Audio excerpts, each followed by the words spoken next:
नमस्कार सभी मीडिया के बंधु। आज पूरे देश में खेती पर आए हुए संकट जो कभी कभी इस तरह का पैदा होता है, उस सवाल को लेकर के आज मैंने माननीय मुख्यमंत्री बिहार को मैंने पत्र लिखा है, जिसमें मुख्य विषय यह है, आप उसको देशज भाषा में कह सकते हैं, नसबंदी किया हुआ बीज से पूरी खेती, देश की जो खेती है वह बांझ बनाने का प्रयास किया जा रहा है। यह संकट कोई नया नहीं है, यह पिछले 20 सालों से संकट जो शुरू हुआ था बीटी कॉटन के जीएम सीड से, वह आज संकट तमाम प्रतिरोधों के बावजूद बढ़ता जा रहा है। यह नसबंदी किया हुआ बीज बिहार में भी इसकी अनुमति मिले, इसका प्रयास कंपनियों के द्वारा किया जा रहा है, जबकि सबको विदित हो कि माननीय मुख्यमंत्री जी इस बीज के खिलाफ माननीय प्रधानमंत्री जी को 2017 में पत्र लिखा था कि जीएम सरसों का उत्पादन इस देश में नहीं होना चाहिए और बिहार में भी उसका उत्पादन को रोक दिया गया था।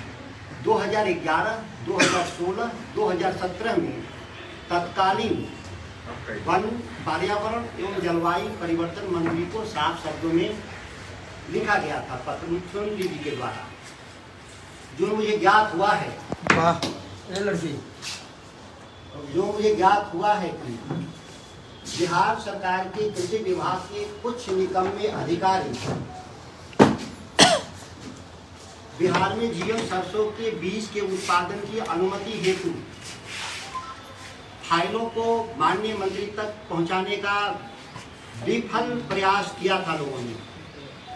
क्योंकि जिस दिन मैं दिल्ली में इस सवाल को लेकर के 3 अक्टूबर को जो मैंने प्रेस को, देश भर के प्रेस को संबोधित किया, ठीक उसी दिन यह फाइल कुछ निकम्मे अधिकारियों के द्वारा प्रयास किया गया कि अनुमति दे गया। आश्चर्यजनक है कि जिस सवाल को लेकर के बिहार की सरकार पिछले 20 सालों से जीएम सीड के खिलाफ रही है और माननीय मुख्यमंत्री जी का पूरा डायरेक्शन उस फाइल में लगे हुए हैं, अनुमति न मिले, फिर भी उस फाइल को पास कराने का प्रयास करना, ऐसे लोगों पे कड़ी कार्रवाई सरकार को करनी चाहिए। और माननीय मुख्यमंत्री जी से मेरा अनुरोध है कि पुनः जो भारत सरकार की वन, पर्यावरण एवं जलवायु परिवर्तन मंत्रालय के अधीन जेनेटिक इंजीनियरिंग अप्रेजल कमेटी, जिसको GEAC बोलते हैं, जिसने जीएम सीड मस्टर्ड DMH11 को देश के विभिन्न कोनों में बीज उत्पादन हेतु अनुमति 3 नवंबर को ही सुप्रीम कोर्ट की एक पीठ ने जनहित याचिका पर इसको अस्थायी रूप से रोक लगाए हुए है, जो 10 नवंबर को फिर सुनवाई करेगा सुप्रीम कोर्ट। लेकिन सवाल माननीय न्यायालय का नहीं है, यह कानून से जुड़ा हुआ सवाल है, जो विधायिका कार्यपालिका ही इस पर निर्णय लेने में सक्षम है। आश्चर्यजनक रूप से 4 मुद्दों पे वह कह रहे हैं जीएम सीड के उत्पादन करने वाले देश में जो बायर और मोंसेंटो कंपनियों के पास जो पेटेंट है, उनका तर्क ये है कि तर्क वो दे रहे हैं कि इससे इस देश में सरसों का उत्पादन बढ़ेगा, उनका पहला तर्क है। आश्चर्यजनक रूप से आपको मैं बता दूं कि दावे उनके हैं कि 2626 केजी पर हेक्टेयर उत्पादन होगा सरसों, ऐसा जीएम सीड के समर्थकों का कहना है। दूसरी तरफ यह बात सही है कि इस देश के भीतर ही हाइब्रिड जो देसी तकनीकी है, उसके माध्यम से DMH4 जो प्रजाति है सरसों में, उसमें साफ लिखा है 3012 केजी पर हेक्टेयर उसका उत्पादन है। जब देश में ही उससे उच्च वैरायटी का इस देश में जब सरसों उपलब्ध है, तो ये फिर GM seed, genetically modified seed, जिसको हम लोग कह सकते हैं हिंदी में कि वह टैक्सबंदी किया हुआ बीज क्यों इस देश में प्रयोग होना चाहिए? यह खेती के लिए भारी संकट पैदा होगा। यह तथ्य उत्पादन बढ़ेगा, यह सत्य से परे है, एकदम झूठा दावा मैं कह सकता हूँ, असत्य है ये दावा। दूसरा उनका तथ्य कहना है जीएम सीड के बुआई करने वाले समर्थकों का इससे पेस्टिसाइड्स की खपत कम हो जाएगी। यह तर्क 2002 में जीएम कॉटन सीड के समय भी यही कहा गया था, लेकिन क्या कॉटन के उत्पादन में पेस्टिसाइड्स का इस्तेमाल कम हो गया? जो आंकड़े वो कहते हैं कि देश में 37%, क्योंकि बिहार में कॉटन का उत्पादन नहीं होता, 37% पेस्टिसाइड्स का इस्तेमाल बढ़ गया। और आपको पता होना चाहिए, सबको पता भी है, आप गूगल से सर्च करिए कि कॉटन उत्पादन करने वाले इलाके से कैंसर स्पेशल ट्रेनें चलाई जाती हैं। इतना भारी तादाद में लोगों को कैंसर हो रहा है पेस्टिसाइड्स के ज्यादा। तीसरा कहा गया था कि इससे उत्पादन बढ़ेगा। उत्पादन अगर बढ़ा होता, कॉटन के फील्ड में कॉटन का उत्पादन बढ़ा होता, किसानों की आय बढ़ी होती, तो सबसे ज्यादा अगर देश में किसान आत्महत्या करते हैं तो महाराष्ट्र, आंध्र प्रदेश और पंजाब के इलाके से, कॉटन के इलाके से। इससे जाहिर हो रहा है कि किसानों की ना आय बढ़ी ना उत्पादन बढ़ा। जीएम सरसों, अभी तक हम लोग इसलिए बहुत चिंतित नहीं थे कि जो बीटी कॉटन के रूप में जीएम सीड इस्तेमाल हो रहा था वह खाने को उपयोग में नहीं आता है, वो कपड़ा बनाने के रूप में इस्तेमाल होता है, इसलिए चिंता कम था हमारे देश के लोगों को। बीच में बैगन की भी खेती करने की बात हुई थी, लेकिन वह फेल कर गया। खाने वाली चीजों में जेनेटिकली मॉडिफाइड जीएम सीड से जो उत्पादन है दुनिया में प्रतिबंधित है। दुनिया के ज्यादातर देशों में, जिसमें यूरोप, रशिया और कई देशों में, सैकड़ों देशों में प्रतिबंधित है। मुश्किल से 5-6 देशों में यह जीएम सीड से उत्पादन होता है, और जहां होता है वहां भी खेती घाटे की मानी जाती है। तीसरा उनका एक तर्क है, जीएम सीड के आने से, सरसों के जीएम सीड से आने से इस देश में जो खाद्य तेल है, करीब 80,000 करोड़ रुपए का खाद्य तेल हम आयात करते हैं, उससे जीएम सीड के आने से रोक लगेगा। मैं इस मत से सहमत इसलिए नहीं हूँ कि एक तो उत्पादन नहीं बढ़ना इससे, दूसरा ये है कि हम इसलिए भी देश में हमारा तेल आयात बढ़ता जा रहा है क्योंकि 2 कारणों से। एक तो हम आयात शुल्क 0 कर दिए थे, तो जितना भी जिसको पाम ऑयल कहते हैं, जिसको रिफाइंड ऑयल हम लोग खाते हैं, जो सबसे माना जाता है स्वास्थ्य के लिए हानिकारक है, जिससे हार्ट ब्लॉकेज से लेकर के तरह तरह की रोग बीमारी पैदा होते हैं, वो सस्ता तेल भारत में इसलिए आता है कि हम 0% टैक्स लगाए हुए हैं। जबकि इसके लिए 2 चीजें, एक तो हमको 300% आयात शुल्क लगाने का अधिकार है, और दूसरा ये कि चीज ही वो ठीक नहीं है तो क्यों आयात हो रहा है। अगर अपने ही देश के किसानों को, इसका समाधान क्या है? अपने ही देश के किसानों को अगर हम मिनिमम सपोर्ट प्राइस और मंडी की जब व्यवस्था कर देंगे तो देश के किसान आवश्यकता से ज्यादा उत्पादन करने में सक्षम हैं। यह तथ्य यह है कि 1985 में भारत में 15,000 करोड़ का, उस समय के दाम पर, आज के दाम पे अगर हम 15,000 को जोड़ दें तो 1.5 लाख करोड़ होगा। 1.5 लाख करोड़ आज के मूल्य के आधार पर 1.5 लाख करोड़ का खाद्य तेल हम विदेश से मंगाते थे। पर 85 में तब तत्कालीन सरकार ने निर्णय लिया था कि हम देश के किसानों को उचित मूल्य मिले, जो खाद्य पदार्थ हैं, जिसको सोयाबीन है, मूंगफली है, सरसों है, जितने तरह के तेल निकलने वाले, उसका मूल्य बढ़ा दिया लोगों ने, और विदेश से आने वाले तेल पर अलग से टैक्स लगा दिया, जिससे बाजार में हमारा जो डेफिसिट था, जो हम आयात करते थे, हम बराबर पे 1995 में चले गए। 10 साल के छोटे अवधि में प्रयास से हम 1.5 लाख करोड़, आज के वैल्यू के हिसाब से 1.5 लाख करोड़ के वैल्यू के बराबर हम खाद्य तेल का उत्पादन हमारे किसानों ने बढ़ा दिया। 1.5 लाख करोड़ रुपया किसानों के, देशी किसानों के हाथ में गया। लेकिन 96 में जब तत्कालीन सरकारों ने खाद्य तेल पर आयात ड्यूटी 0% कर दिया, जिसके चलते भारत में जो कृषि के उत्पादन के क्षेत्र में लगे थे तिलहन में, उनको दाम मिलना बंद हो गया, और जब दाम मिलना बंद हो गया तो रकबे घटा दिए गए, और उत्पादन पे कोई नया रिसर्च उन लोगों ने नहीं किया, देश के किसानों ने और वैज्ञानिकों ने। सर सवाल ये है, सवाल महत्वपूर्ण है कि आज आप एक बहुत महत्वपूर्ण मुद्दे को लेकर पीसी कर रहे हैं। आप कृषि मंत्री भी रह चुके हैं, बाद में आपने इस्तीफा दिया, कारण जो भी हो, लेकिन ये है कि आखिर कौन से लोग हैं, इसके पीछे खेल क्या है, कौन अफसर है? हाँ, खेल क्या है? पूरे खेल में बहुराष्ट्रीय कंपनियां, बायर, मोन्सेटो, कारगिल जैसी जो बहुराष्ट्रीय कंपनियां हैं, वह भारत के खेती पर कब्जा चाहती हैं, और कब्जा खेती से शुरू होता है बीज से। जब बीज उनके हाथ में चला जाएगा, बीज का व्यापार उनके हाथ में चला जाएगा, तो देश में जिस चीज़ का उत्पादन कितना करना है, नहीं करना है, वो नियंत्रण, क्योंकि ये बांझ, ये नसबंदी किया हुआ बीज है, जान लीजिए, इससे पूरी खेती बांझ हो जाएगी, इससे बीज से बीज नहीं पैदा होगा। ध्यान देना है इस टेक्नोलॉजी में।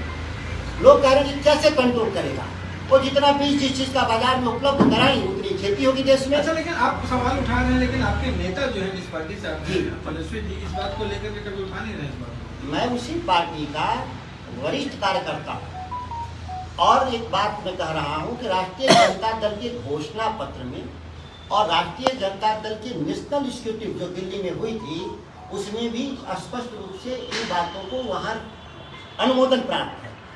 और मैं किसान हूँ, इसमें किसी को शक नहीं होना चाहिए। मैं किसान प्रतिनिधि और एक जनप्रतिनिधि, दोनों का दायित्व है। किसान प्रतिनिधि के तौर पे हम सड़क पे बोलते हैं, आंदोलन करते हैं, और जनप्रतिनिधि के हिसाब से हम सदन में बोलते हैं। लेकिन आपके अधिकारी कौन है? मामले को विषय के अंदर डिस्कस कर लें तो बेहतर हो। सवाल ये है कि हम लोक महत्व के विषय पर जो बोल रहे हैं उसमें किसी को कंफ्यूजन है, पहले वो सवाल करें, और राजनीतिक सवाल बाद में करें। दूसरा सवाल यह है सर कि आखिर बहुराष्ट्रीय कंपनियां जो आप चाहते हैं कि ये कब्जा करना चाहिए, इन अधिकारियों को फायदा क्या है उससे? आखिर वो क्यों सपोर्ट, उसके पीछे कुछ कारण होगा ना? इस देश में पूंजीवादी व्यवस्था के बड़े समर्थकों के वर्ग है। देश में पूंजीवाद का प्रभाव बढ़े, और पूंजीवाद का प्रभाव कैसे बढ़ेगा? इसी बहुराष्ट्रीय कंपनियों के जरिए। अब वो कौन कौन लोग हैं? जाहिर सी बात है कि जो उसके समर्थन में बयान देंगे, जाहिर सी बात है फाइलों में उनके पक्ष में जो नोटिंग करेंगे वो उनके समर्थक हुए।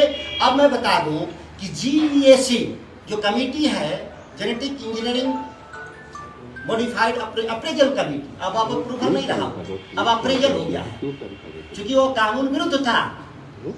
अप्रूवल को हटाया गया, पावर नहीं था उनको अप्रूवल देने का। अब वो अप्रेजल कमेटी है आज के दिन में। बहुत तकनीकी सवाल आपने किया है। तो अप्रेजल कमेटी, वो 22 सदस्य उसमें नौकरशाह और कृषि विशेषज्ञ हैं, वैज्ञानिक, और लिखा है उसके कानून में कि किसी भी GM मॉडिफाइड की चर्चा करने के लिए, और बाहर के लोग कौन होंगे? कृषि विशेषज्ञ होंगे, किसान होंगे, विश्वविद्यालयों के प्रोफेसर होंगे। लेकिन आप उस वेबसाइट पर जाइए और देखिए कि पूरे डिस्कशन में किसी भी किसान प्रतिनिधि से, किसान संगठन से और रिसर्च इंस्टीट्यूट के डायरेक्टरों से नहीं बात की गई। सीधे मनमाने तरीके से 22 सदस्यीय कमेटी ने अप्रूवल दिया है। अब ध्यान दीजिए कि तो बात तो खुल देगी कौन लोग उसके समर्थक हैं, वो तो भाई वेबसाइट पे दिया। आखिर खेल क्या है उसके पीछे? क्या खेला क्या है? खेला यही है कि आप 1917 देश की आजादी की लड़ाई के महानायक महात्मा गांधी बिहार के चंपारण में आजादी की लड़ाई लड़ने नहीं आए थे, किसानों की आजादी की लड़ाई लड़ने आए थे। तब की ब्रिटिश सरकार यहाँ पर तिलकठिया प्रथा से खेती कराती थी नील का, वह एक विदेशी फसल था। दुनिया के बाजार पे जो कब्जा करने वाली जो बहुराष्ट्रीय कंपनियां हैं, वह भारत को भी एक बाजार को समझ करके हमारी जैव विविधता और फूड सिक्योरिटी, खाद्य सुरक्षा, दोनों को ही नष्ट करना चाहते हैं कि वो अपना निर्यात को बढ़ा सके। जो भारत में जो सीड का व्यापार है, खाद्यान्न का व्यापार है लाखों करोड़ का, उस पर वो कब्जा चाहती हैं। इसके लिए यह लोग, वो लॉबी जो देश में बैठे हुए सत्ता में लोग हैं, वो लोग जो देश में बैठे हुए वर्तमान सरकार के लोग हैं, जिन लोगों ने 3 कृषि कानूनों को लागू करने का असफल प्रयास किया और जन आंदोलनों के माध्यम से कानून को वापस लेने का काम किया था, वही ताकतें बिहार के भीतर भी सक्रिय हैं। क्योंकि भारत इस मामले में जो कृषि विषय है वह राज्य सूची का विषय है।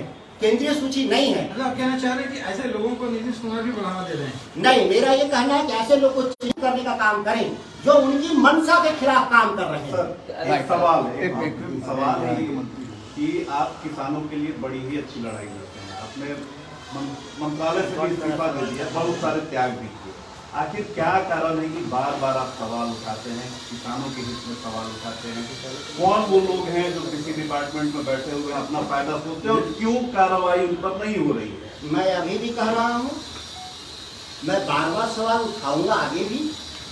कोई एक विषय बताइए जिसमें केवल जीवन में एक बार सवाल हुआ हो, आगे ना हुआ हो। तो सरकारी नौकरी चाहिए, बिल्कुल होना चाहिए और बहुत अच्छा काम आप कर रहे हैं। और सबसे बड़ा जब देश राज्य की आबादी 80% जब किसानी करती है तो देश इस राज्य में 80% किसान होना चाहिए। सवाल तो क्या है, इस मुद्दा बहुत महत्वपूर्ण है। जी। आपने लेटर लिखा मुख्यमंत्री को, जी, ये और महत्वपूर्ण सभी मुद्दे पर अब मिलेंगे। सभी विधायकों, सभी विधान पार्षदों और सभी सांसदों को भी मैंने ये पत्र भेजा है कि आप इसको विधानसभा से लेकर लोकसभा तक आप इस विषय को लेकर के बहस को आगे बढ़ाइए, किसानों के पक्ष में और इस लड़ाई को आगे बढ़ाने का काम करें। आंदोलन भी करेंगे। मुख्यमंत्री से मिलेंगे। कृषि मंत्री आपके पार्टी की बात हुई है उनसे? सर, मैं कहा मैं किसान नेता हूँ सबसे पहले, पार्टी के और मैं जब मुख्यमंत्री जी को पत्र लिख रहा हूँ तो माननीय मंत्री कोई उनसे अलग नहीं है, वो सरकार के हिस्सा है। और जहाँ तक बात है, मुझे अच्छी तरह से मालूम है कि माननीय मंत्री ने उस फाइल पे दस्तखत करने से इनकार कर दिया है। मैं उनको साधुवाद और बधाई देता हूँ। मुख्यमंत्री से मिलेंगे आप इस मामले में? मैं पत्र भेज रहा हूँ, ये मैं मिला और मिलने का कोई साक्ष्य नहीं होता, लेकिन जो लिखा हुआ वो साक्ष्य है, इसको नहीं मिटाया जा सकता। मिलने का अर्थ क्या हुआ? जिस सवाल को लेकर के है, उस सवाल को लेकर के मैं रिटर्न जा रहा हूँ, लिखित में जा रहा हूँ। मिलने का भी सवाल होगा। 13 दिसंबर से सदन भी होने वाला है, उसमें क्या रहेगा आपका रोल? एकदम ये सवाल रहेगा मेरा। ये जीएम सीट पर भी मेरा सवाल रहेगा, बिहार में मंडी कानून पर भी मेरा सवाल रहेगा। पार्टी गाइडलाइन से बाहर भी जा सकते हैं सदन के अंदर? जी, आपको मैं स्पष्ट कर दूं कि यह सभी तथ्य पार्टी लाइन के भीतर हैं, और जब यह पार्टी लाइन के भीतर है तो पार्टी मेरे से इस विषय पर चर्चा करेगी जरूरत होगा तो, और मैं भी पार्टी से चर्चा करूंगा जरूरत होगा तो। यह विषय हमारा अंदरूनी है जिसको हम सुधाकर जी, हम थोड़ा सा देर से जुड़े, लेकिन जो बातें आप जो कह रहे हैं, जो सुने हम, उसमें यही सारी बातें जो है 90 के दशक में बीटी बैगन बीज सीड टर्मिनोलॉजी, विदेश का गुलाम हो जाएगा, सारा चीज यहाँ का खत्म हो जाएगा, कृषि व्यवस्था ठप हो जाएगी, आश्रित हो जाएंगे विदेश के बीजों पे, यही सारी बात हुई थी। और आपको अच्छा से याद होगा, आप यूं में पढ़े लिखे हैं और मालूम है आपको चीजें, कृषि मंत्री भी रहे। तो लेकिन 25-30 साल गुजर गया, कुछ उस पे हुआ नहीं वैसा कुछ, जिस तरीके से हल्ला है तो वह मचाया गया, और आज भी यहाँ पे खेती किसानी अच्छे से चल रहा है। वही सारा सवाल आप फिर उठा रहे हैं। आपको आश्चर्यजनक रूप से कैसे आप इस बात को कह रहे हैं कि कुछ नहीं हुआ? क्या हुआ? आप यह बात समझ, सारे लोग बीज उजा रहे हैं, फसल आप सवाल तो कर दिया, तो हमको जवाब दीजिएगा कि आप ही जवाब? हाँ, बताइए। आश्चर्यजनक है। अब सवाल आपके समाप्त हो गए तो मैं बोलूं? हाँ, बोलिए ना। आपको मैं बता रहा हूं कि 90 के दशक में जो डंकल ड्राफ्ट था, जो WTO रिजीम आने से पहले जो ड्राफ्ट था उसको बोलते हैं डंकल ड्राफ्ट, जिस पर निगोशिएशन जब हुआ तो वह जनरल ट्रेड एग्रीमेंट था। तो जनरल ट्रेड एग्रीमेंट में एग्रीकल्चर को बाहर करवाने में सफल रहे हम लोग जैसे लोग, देश और दुनिया के जो लोग थे, तीसरी दुनिया के लोग, किसानों के हक में लड़ने वाले। आपको अच्छी तरह से मालूम है कि WTO में हम एग्जम्पशंस ले लिया कि एग्रीकल्चर पर भविष्य में जो रणनीति तय करेंगे वह देश की सरकार करेगी, और इसीलिए हमको 300% आयात कर लगाने का अधिकार मिला, और इसीलिए अभी भी देश की खेती बची हुई है, और हम निर्णय करते हैं कि हमको क्या करना है, नहीं करना है। तो आप कह रहे हैं कि हमने क्या बदला हासिल किया? हम दुनिया के लड़ करके हमने हासिल किया किसानों के हक के लिए इस देश में, यह साक्ष्य है। फिर नए तरीके से बदलाव की कोशिश कर रही है बहुराष्ट्रीय कंपनियां, और ताकतवर लोग हैं, फिर वो नए तरीके से भारत के खेती में घुसना चाहते हैं, जिसका हम विरोध कर रहे हैं। और मैंने कहा कि देश की 80% जब आबादी किसानों की है तो पूरे विमर्श में, और मीडिया का विमर्श हो, बौद्धिक वर्ग में हो, राजनीतिक क्षेत्र में 80% विमर्श इसी पर होना चाहिए। लेकिन आप ठीक से स्टडी करिएगा तो मीडिया और इंटेलेक्चुअल क्लास में मुश्किल से 5% भी बहस नहीं हो रहा है, दुर्भाग्यपूर्ण है। 80% आबादी पर बहस कितना है? 5%, और 95% बहस है धर्म पर, संप्रदायवाद पर। इस पर बहस चल रहा है देश में, जो मुख्य विषय नहीं है। मुख्य विषय कैसे बन जाता है, ये मीडिया के लोग बेहतर बन जाते हैं। आप बार बार इस बात को दोहरा रहे हैं जी कि आप एक जनप्रतिनिधि हैं, साथ साथ किसान के प्रतिनिधि। दोबारा से आपने कहा तो आपने कहा मैं किसान नेता हूँ। किसान नेता की जब बात होती है तो बिहार के संदर्भ में देखें तो किसान नेता नहीं मिलते। बड़े दिनों के बाद कोई आदमी आ रहा है ऐसा कह रहा है मैं किसान नेता हूँ। क्या कारण है कि यहाँ पे किसान संगठन नहीं है? जिस तरह से पंजाब हरियाणा के किसान संगठित हैं, एकजुट हैं और अपनी मांगों, और दूसरी मांगों में और सवाल जो बौद्धिक इसके सवाल साथ आता ही है, जगह एक और सवाल है मेरा। इससे रिलेटेड पूछते तो अच्छा रहता है एक ना। से एक सवाल वो तो से राजनीतिक सवाल आप कर रहे हैं। एक सवाल इसके बाद कि आप अपने को किसान प्रतिनिधि मानते हैं, आपको लगता है और आपको उम्मीद है कि नीतीश कुमार जी और उनकी सरकार इस जो फैसला हुआ है, जो प्रस्ताव पास हुआ है, इसको रोकेगी। आपको इसकी बात की उम्मीद है, लेकिन क्या आपको इसकी उम्मीद है कि आपकी और भी जो मांगे हैं, APMC act, minimum support price, contract farming वगैरह चीज़ों को लेकर के जो आपका व्यू है, जो राजद के घोषणा पत्र में शामिल है, जो बात आपको लगता है नीतीश कुमार जी उन बातों को मानने को उम्मीद है आपको? क्या हम जितनी मांगे करते हैं वो पूरी न होने की संभावना से मांगे समाप्त हो जाती हैं? इस राज्य के भीतर 10 लाख सरकारी नौकरी चाहिए, यह मुद्दा है हमारा। हम उन मुद्दों पे आगे बढ़ रहे हैं। हम उसमें कितना कामयाब होंगे ये वक्त की बात है। काम तो हम कर रहे हैं। ठीक उसी तरह से किसानों के सवाल पे राष्ट्रीय जनता दल का जो मुद्दा, उस पर हम काम कर रहे हैं। हम एक वक्त नहीं बता सकते कि कब हम कामयाब होंगे, लेकिन निश्चित तौर पर हम कामयाब होंगे, मैं आपको विश्वास दिलाता हूँ। सर वो संगठन की बात तो नहीं हो रही है, किसानों का संगठन कहाँ कोई है? क्या आप लोग क्यों नहीं कोशिश कर रहे हैं कि आप संगठन बनाएं? आप मैं कह रहा हूँ कि हम कहाँ नहीं संगठन चला रहे हैं। हम कब आंदोलन में नहीं थे? आश्चर्यजनक रूप से वो आप सवाल कर रहे हैं जो आपको जानते हैं कि पिछले में 17 सालों से कोई ऐसा वर्ष नहीं रहा हो कि जिला मुख्यालय पर 3 से 4 बार मैं किसानों के पक्ष में धरना नहीं दिया हूँ। रोहतास में, कैमूर में, बक्सर में, ये इतिहास है। अब आपने मीडिया के बंधु ने कितना चलाया, उसको नहीं चलाया, कवर किया नहीं किया, वो आपका सवाल है। अब उस समय लोकल अखबारों की कतरन में दिखा दूंगा कि कितना मैं धरना दिया हूँ, आंदोलन किया हूँ और मैं कामयाब रहा हूँ। मैं अभी भी कह रहा हूँ कि ये GM सीट के सवाल पर मेरे प्रेस कॉन्फ्रेंस के बाद मंत्रालय ने इस फाइल को विड्रॉ कर दिया है, अनुमति नहीं दिया है, मैं कह रहा हूँ। लेकिन अगला सवाल है कि वो कौन निकम्मा अधिकारी था जो माननीय मुख्यमंत्री के निर्देश की अवहेलना करते हुए अनुमति वाली फाइल मंत्रालय तक भेजने का प्रयास किया। एक ये सवाल है। दूसरा सवाल, चूंकि यह मामला देश का है, केवल बिहार का नहीं है, और माननीय बिहार के मुख्यमंत्री जी ही इस मामले में हमेशा लीड लिए हैं, तो मैं चाहता हूं कि माननीय मुख्यमंत्री जी तत्काल प्रधानमंत्री को पत्र पुनः लिखें और जो देश में जो GM सीट की जो अप्रेजल कमेटी है उसका विरोध पुनः दर्ज करें। इस काम के लिए मैंने आज उनको पत्र लिखा है और मुझे पूरी उम्मीद है कि उनके विचारों में कोई बदलाव नहीं आया होगा। जिस तरह से हम लोगों को 30 साल के बाद भी विचारों में बदलाव नहीं है, तो माननीय मुख्यमंत्री जी को भी 10-11 सालों में कोई बदलाव नहीं होगा। मैं इस उम्मीद पर अभी भी कायम हूँ जब तक कि उनका अगला कोई फैसला नहीं होगा। सामूहिक तौर पर ये सारी चीजें कर रहे हैं। एक अंतिम सवाल सर, इससे हटके पॉलिटिकल सवाल है। आपने कहा कि जो इस्तीफा आपने दिया है, भाई वीरेंद्र का कहना है कि सर भाई वीरेंद्र का कहना है कि उनसे इस्तीफा किसी ने नहीं मांगा था, वो अपने मन से दिए। मैंने उनके बयान को नहीं सुना हूँ, ना अभी देखा हूँ, इसीलिए मैं कुछ उस पर कहने में अक्षम हूँ इस मामले में।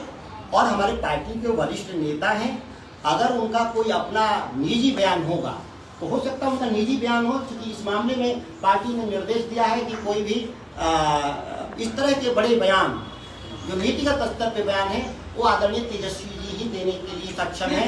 अगर मैं अभी कह रहा हूँ कि वरिष्ठ नेता है, मैं बहुत छोटा कार्यकर्ता हूँ के सामने उम्र के हिसाब से, पद के हिसाब से, तो माननीय तेजस्वी जी का कोई इस तरह का कोई अगर बयान होगा तो मैं देखूंगा, लेकिन मैं तो जानता हूँ कि उधर से कोई बयान नहीं। इस्तीफा देने के लिए नेता ने कहा था। विषय यह है कि हम मुद्दे पर काम करने के लिए आए हैं, पद पर रहने के लिए। अब भी मैं बात को बताऊँ, मैं नहीं एमएलए था तो भी यही मुद्दे पे काम करता था, एमएलए था तो भी इसी मुद्दे पे काम कर रहा हूँ, और सरकार में भी था तो इसी मुद्दे पे काम कर रहा था, और मंत्री नहीं हूँ तो फिर उसी मुद्दे पर। मुद्दे बदले नहीं जाते, राजनीति इशू बेस्ड पॉलिटिक्स है, ये सुविधाओं का खेल नहीं है कि समय के अनुकूल लोग बदल जाए। ऐसा सुधाकर सिंह न कभी थे, न अभी है, न आगे बढ़ने का हम कोशिश करेंगे। एक सवाल बिहार में सही बात है कि कृषि को लेकर जो एक पहल होनी चाहिए या राजनीति को दिखानी चाहिए, आप शायद पहले व्यक्ति हैं जो इस तरह को खुल कर आए हैं। एक और सवाल सर है, धान जब खरीद होती है इसी महीने में, सरकार बड़े बड़े घोषणा करती है, लेकिन ग्राउंड जीरो पर किसानों को फायदा नहीं मिल पाता है, बिचौलिए आ जाता है, और सदन में ये पूरा आपके सवाल को 10 दिन बाद धान खरीद शुरू हो जाए, 15 नवंबर उसका शुरुआत करने का समय है। मैं 5 दिन बाद 20-21 तारीख तक मैं विस्तृत रूप से बिहार से रिपोर्ट, कोई बदलाव नहीं हुआ तो मैं आपके भी सामने, प्रेस के सामने भी मैं आपके सामने प्रस्तुत होगा, और इस सवाल को लेकर अगर गड़बड़ी दिखेगा मुझे तो जिस तरह से मैं आंदोलन करने वाला आदमी हूँ, मैं आंदोलन में भी दिखूंगा। अभी तक के आप जितने बयान मैंने देखे हैं, ये मेरा दूसरा प्रेस कॉन्फ्रेंस है दिल्ली में, पहला और दूसरा, क्योंकि लोक महत्व का विषय है, पूरी राष्ट्र की खेती चौपट होने वाली है। इसलिए मैं कहा कि नसबंदी की हुई बीच से देश की बांझ खेती करने का प्रयास है, क्योंकि मैं देशज भाषा में कहा कि बिहार के लोग समझ जाएंगे। दिल्ली में था, मैंने दूसरी बात कहा था, अंग्रेजी वाले शब्द हमने इस्तेमाल किया था, लेकिन इस सवाल को लेकर आएंगे, और मैं तो मंच से बोलता, आंदोलन नहीं होता, हम एक उस पर भी बात करेंगे।